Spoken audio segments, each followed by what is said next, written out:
Hello, আসসালামু আলাইকুম। অনেকে বুঝেন না, অনেকে জানেন না কাসকি মাছ কিভাবে বেশি করে রান্না করবেন। আজকের আমি দেখাবো 2 কেজি কাসকি মাছ কিভাবে আমি চচ্চড়ি করি।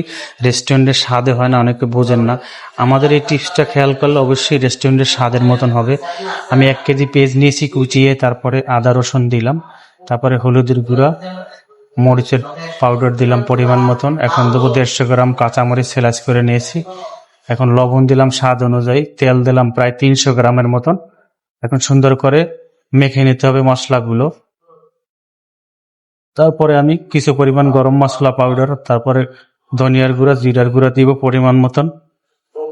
আবার মশলাগুলো মেখে নিতে হবে। তারপরে আমি মাছের সাথে, কাসকি মাছের সাথে সুন্দর করে মেখে নিতে হবে সুন্দর করে। তারপরে এখন আমি কিছু সামান্য পরিমাণ পানি দিয়ে চুলার উপরে বসিয়ে ঢাকনা দিয়ে দেব। এখন আমি ঢাকনাটা দিয়ে দিলাম। যখন পানিটা গরম হবে তারপরে আমি টমেটো দেব, টমেটোগুলো দিয়ে দিলাম।